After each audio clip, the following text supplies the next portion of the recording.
now we welcome on our wow stage. Yeah, I know it's actually a wow so far. Viktoria Kanar from Israel. Hello, Victoria. How are you today? Hi, I'm very good. Thanks so much for having me. I wish I could be with you physically, hopefully sometime soon. Yeah, and I just want to add, Jordana, I was so excited at the beginning. I didn't ask you to rotate your phone, please. Oh, sure. Oh, thank you. Oh, I'm upside down. Hold on a minute. Oh, I don't know why it's not. Why isn't it working? Okay, no problem. It's Oh, not. I don't know okay. why We it's not we can try working. for the next one. Okay, no problem. So I leave it up to you. See you later. Thank you again. Thank you. Thank you. Hi, Victoria. Hi, so good to see It's so you. you too. Well, I had the pleasure of learning all about your story and about you and the wonderful work that you're doing. I have to start off before you introduce yourself. Is everything okay with you and your family, your loved ones? You guys are all safe in Israel with everything that's going Thank on? God. Thank God. Working on it. We're working on it. Thank you. Thanks so much for asking. Of Yeah. course. As someone said, guys, we have to remember the biggest war we have to fight is the climate change war. Maybe if more people will join that, we'll be in a much better place anyway.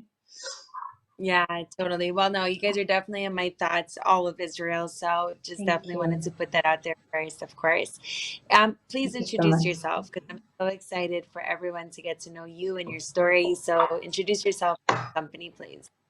Yes. Hi. So I'm Viktoria Kanar. I'm the co-founder of Refresh Global, and we call ourselves the Center for Circular Economy in Textiles. So in essence, it's really all about finding the most interesting and scalable, innovative business models of what's considered textile waste. Amazing. So tell me about, first, I know that you have the think global, act local. Tell us the importance of that and why that phrasing is so important to your mantra, to what you do. Right. I think that, the biggest stigma that we're fighting with, and I know you know all about it, is that people are really still not aware about the problems from the fashion and textile industry. When people think about waste, they think about plastics, they think about energy, oil, all those heavy industries. And they really, really forget that textiles, they actually make up to 10% of the waste that the city produces, which is really huge. And the numbers go as far as that in a few years, the fashion industry might be responsible for 25% of global carbon emissions. And I wonder when there will be the change will come that people will really understand that they have to pay more attention to it. So what we said is that, we can't really just kind of speak about all these big numbers. We really have to catch people where they are. We all wear clothes, we all discard clothes, we can't get around it. But we need to find the ones that it hurts mostly to when they see that there's so much waste, right? And in the end of the day, we need to bring it all full circle. And this is why we said we want to talk to the communities, we want to talk to the city, we want to talk to those cities which, if they say they want to be green, they really also want to do something about it. And it starts really also with the textile waste, given that there's most places around the world, there's very little opportunities today where you can, discard or put the clothes somewhere and know that for sure they will not end up in landfills or they will be incinerated and continue polluting us or other countries. So we're really going into, the heart of the problem, which is the city, which is responsible for its own textile waste. And we'll also add innovation to it because, the city doesn't have the resources to find its own innovative ideas. So we decided what we want to do is to set up this micro factory, again, something which is very, very local, that anybody can access and can actually have use from it. I love it. I think it's amazing. You just mentioned two words, community and innovation. I think they go so well hand in hand. So I absolutely love that. So of course there's everything you just mentioned, the obvious ways that it gives back to the community, but I know it's really hard. I feel like the end consumer, as much as people think they understand or they know, they have no idea about anything when it comes to sustainability. Most of them do not. So, how do you, with what you're doing, with bringing the communities together, etc., like how do you showcase to them the importance of sustainability in a way that they understand it enough that they want to be a part of it? Because I know that's a huge, that's one of the biggest issues I think we have as an industry. Right. So what we actually did, like I said, we said, we want to go into the city and we want to get as many people involved. We want to really see how this will go and how we can get them on board. Because, the reason why we call ourselves also center is that we really see that we have to first educate the people. We have to give them some of the information, the understanding of what this is about. So what we did, we actually did a whole pilot in a city in Israel. We collected 10 tons of clothes. So people kind of separated from their clothes, but they were also interested in seeing what will happen with them. And we trained over 150 women from all over the city. It came to us, even actually people from outside the city. We trained them how to do proper textile sorting. We trained them even about the problem of the fashion industry. Most people, as you said, they really don't have any idea. They don't know that 60% of most clothes and fabrics are plastics because it's synthetic fibers. They don't know what happens to them. They don't know that most charities can't cope with the big amounts, right, of the clothes that are being donated in most countries. And as you see in the pictures, we really got young and old together. We gave a purpose to people that, especially during COVID, really had very little to look forward to. People in old age homes that, of course, were so segregated, people that were put on furlough and didn't have anything to look forward to.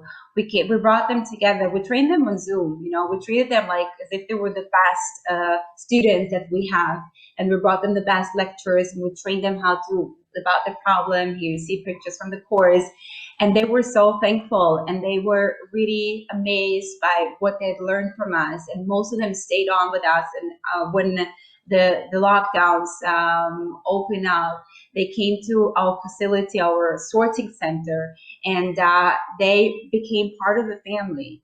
It is really amazing. If this is like the message number one, maybe from the conversation today, is to try to give that purpose to people. All of a sudden, you see that they're so engaged. They don't even need money necessarily. They don't always necessarily need salaries. They really want to see that they're part of something bigger, and that's what we do with the community. Amazing. I think it's so beautiful. You're giving back so much. You're adding so much value to people's lives. You're bringing community together. And I think, in my eyes, that's what makes a very successful entrepreneur. So I know that you're definitely on your way to just growing so much with the mindset that you have behind what you're doing. So, congratulations on that. I'd love to ask, because we talk about new business models coming to rise when it comes to, the future of fashion. So, what business model is behind all of this giving and adding value to people?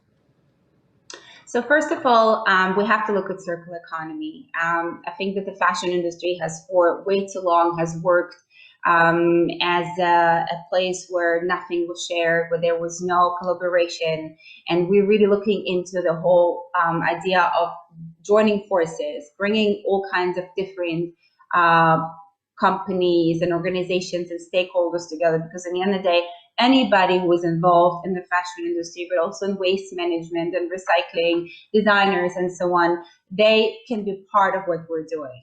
So this is idea number one of a circular business model, sharing resources, sharing ideas, with saving up resources again by working together. That's number one. Number two is what I've already started mentioning is the training and making sure that the people that come, even if it's right now, most of it is manual. Maybe I'll talk about it in a minute about the innovative part of the technology. But of course, most sorting centers around the world that function manually. It's the same people that come and have to do it, with the hands. There's very little automation there, but we can change it, and we can treat these people as with the respect that they deserve and with the knowledge that they need to have in order to work better. I think that this can accelerate in a much stronger way the way textiles will be treated once they're considered waste, and then of course repurposed much more than what they're being now. I don't know, maybe most people know the numbers, but I would still mention them. Think about it globally, worldwide, less than 15% of discarded textiles are being recycled today, which means over 80% still go into landfilling. I think for me, this is Right. really mind boggling because to think, what? We're so far advanced in so many different technologies. I mean, we're so good, like all the innovation that we see around the world. How come over 80%, the vast majority, is still not only not being used, it still brings so much damage to us, to our lives, and to the environment. So this is point number two, is really to help accelerate and innovate the whole sorting program process. And then the number three, of course, really is the innovation by adding new technology to the every single process of this whole, every single stage, sorry, of this whole process of waste management. And we have been experimenting already over a number. You can see, for instance, the problem of disassembling textiles, which is a big one, or working with technologies that will know and recognize different types of fabrics and fibers. So that's definitely something we've been doing here already with students, with Tel Aviv University, with some researchers in Israel and abroad. Again, the more we can collaborate, the more we can invent technology that can be really helping us making this a scalable and really productive business. Amazing. I think it's so awesome. You're really inspiring me and you're doing so much wonderful things, honestly. And I hope that this really catches on globally because it's so cool. Like it really, that's the word, cool. It's cool. It's amazing.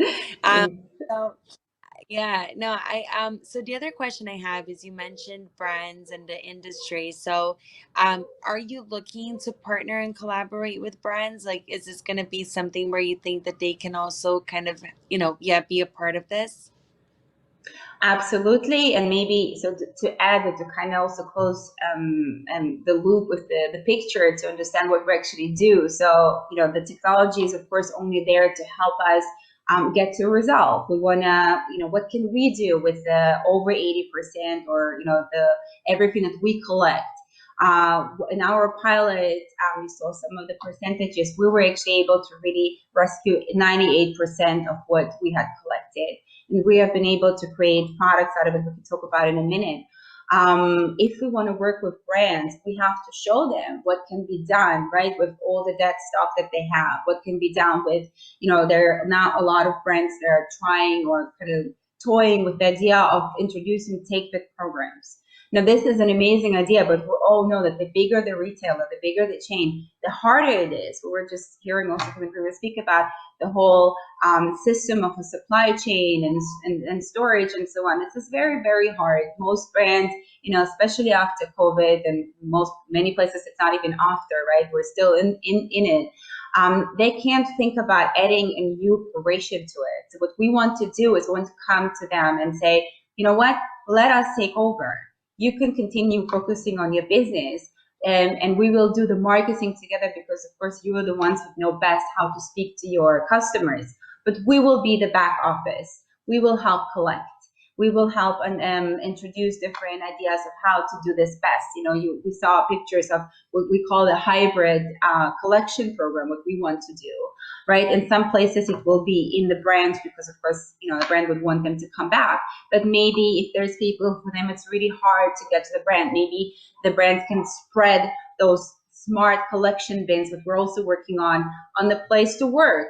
Bigger companies can have those in their offices, and it will be operated together with the brand, but there will be much more exposure to it. So these are the ideas that we're introducing, and we're speaking with many brands about it. We were lucky that in Israel we already had our first partner. One of the first partners was H&M Israel, the Israeli representative of H&M. We all know that H&M is, of course, one of the, they're one of the biggest problem owners, but they're also one of the biggest companies which are trying to solve it.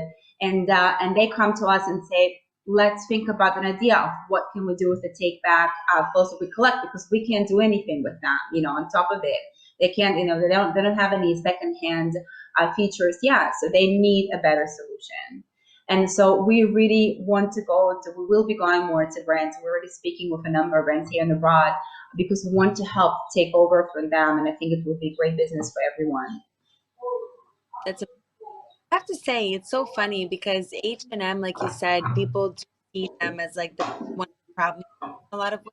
But it's really interesting because every technology company that we've spoken to that is doing really big leaps like you guys towards sustainability, H&M is always the first adopter. So that shows you that they're really trying. They're trying more than a lot of other brands. So I think we should start applauding their steps that they're taking because by being the first adapters, they can inspire other brands to follow. Of course, there's still a long way to go, but that's just something that came to my mind when you said that. I've seen this come Absolutely. right in And conversation. like I said, they are the problem owners after all.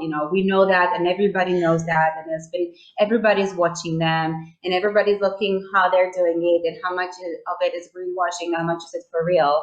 And I'm really glad that despite the criticism, they really took a step up and they said, we have to do it. It might take a bit longer. We all know that they had other goals, and of course, again, COVID will probably unfortunately postpone those deadlines again. But you know what? The way there is not less important than getting to the goal, and that's really what we're preaching. Anybody that comes to us and says, okay, but what's the bottom line? And again, we can talk in a minute also about the products, because of course everybody wants to understand, okay, what can be done. But we said, okay, but there's a really important process that needs to be done. Fashion is of course very fast, right? All of us, I've been working before I got to recycling. I didn't start with it. I wasn't an activist at Greenpeace or something like that. I was working in the mainstream fashion industry. I was part of our Tel Aviv Fashion Week. I was producing global fashion events all over the world. It takes a while. Yes, it takes time to understand that there is an ugly side to the industry. But if we join forces, it's okay. We'll get there eventually. We just need to be there Yeah. together. So with that, let's get to the products. Right. What does the Mentioning I teased so many yeah times already. And it's not just really as a teaser. It's of course again we need of course to be, there's a Jewish word which is tachlis, which is, you have to be straight to the point, because nobody will want to talk to you, and that's what really drives us, and we understand that people have very little time. So what we said, we've been really researching this for quite a while. And we said, okay, we know, and anybody that is in this business knows that there's a big problem with recycling of textiles, because it's very hard to separate between let's say cotton, natural fibers, and synthetic fibers.